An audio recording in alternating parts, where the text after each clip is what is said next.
Agriculture is known for feeding the world, but we can also do more with our crops, like produce alcohol.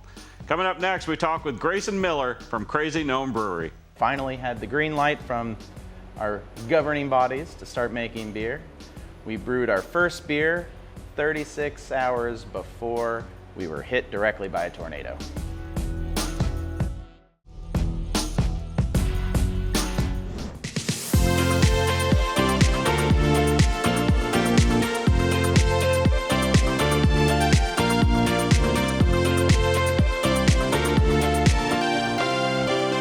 All right, Grayson Miller, you are the owner of Crazy Gnome. That's right. Okay, we got to start with why would you name this place a Crazy Gnome?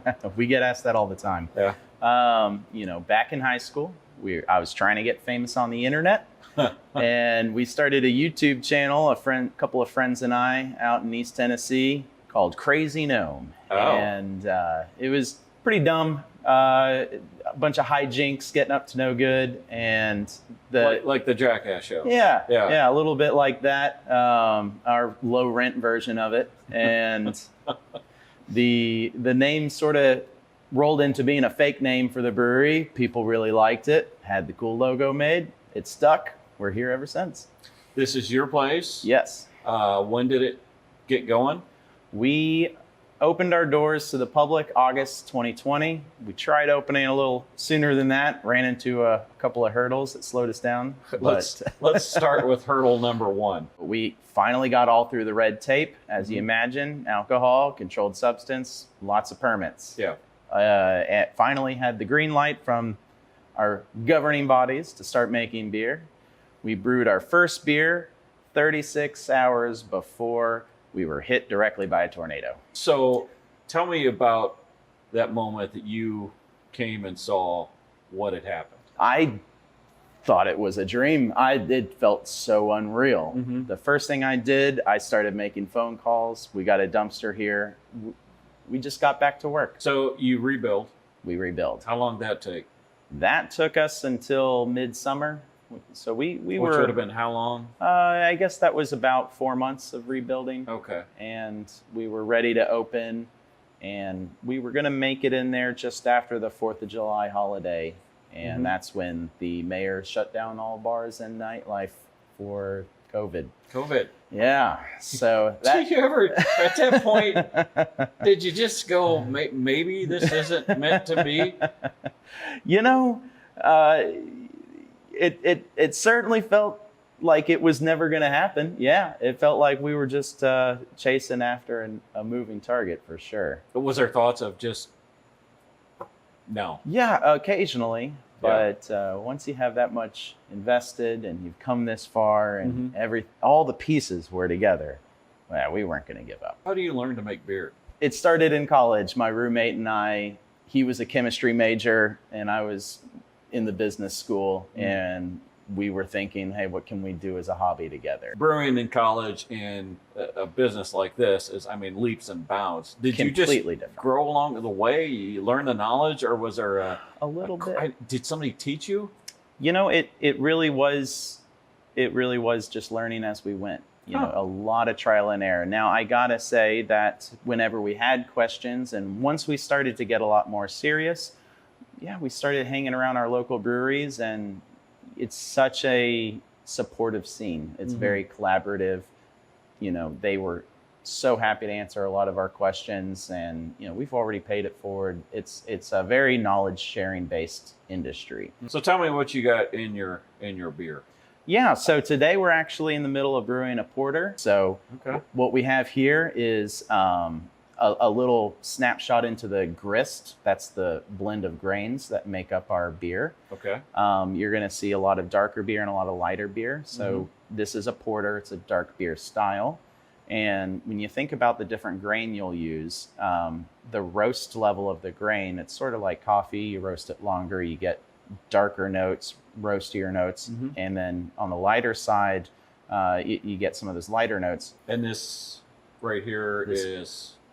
That's the good green stuff. That's our hops right here. That's going to give us a lot of our... smells good. Oh, yeah, right? So in this batch, we're using some high alpha hops here. What's it mean to you when you are behind the bar or you're in here and you see a bunch of people having fun? They're enjoying what you've worked so hard to create. What's that mean to you? That means everything. That's the best part. I could have kept brewing in my garage if I didn't care about the community aspect of it. Crazy Gnome is the entire goal with Crazy Gnome is to be a pillar of the community. Well, all this is done in the back, right? That's right. Well, why don't we go check it out? Show me what you do. Let's do it. All right.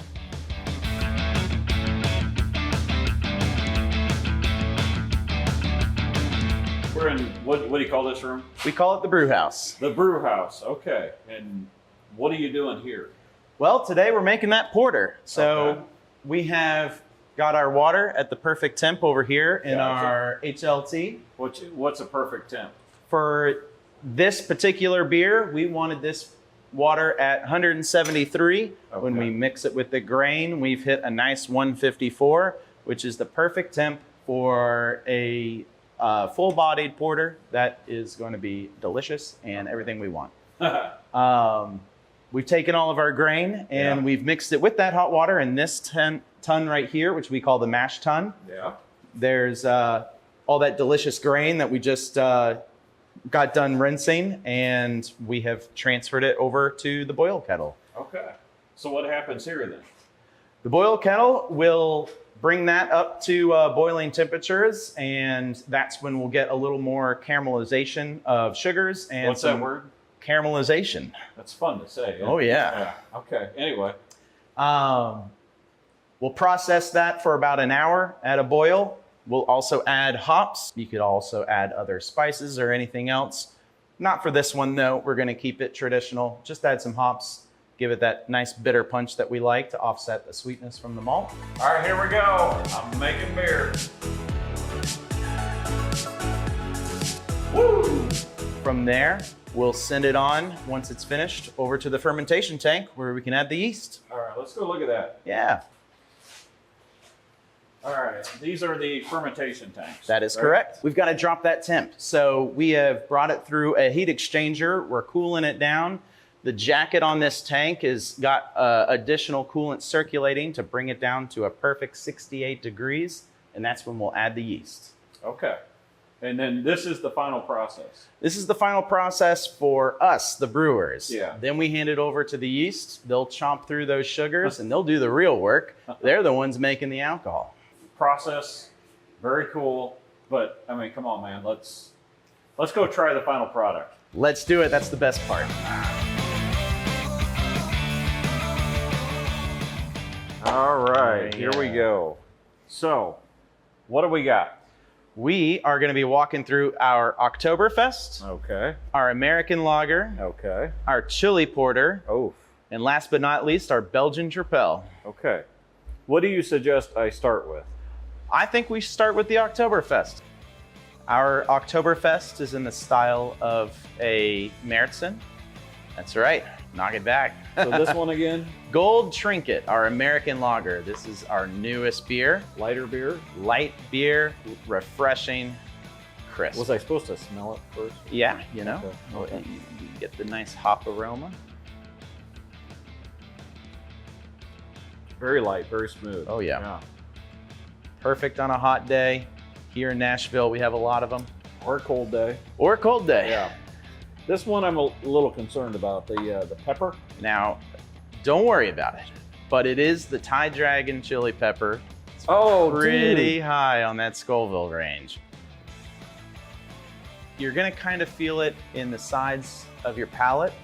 It's a layer of flavor. It's a little bit of warmth.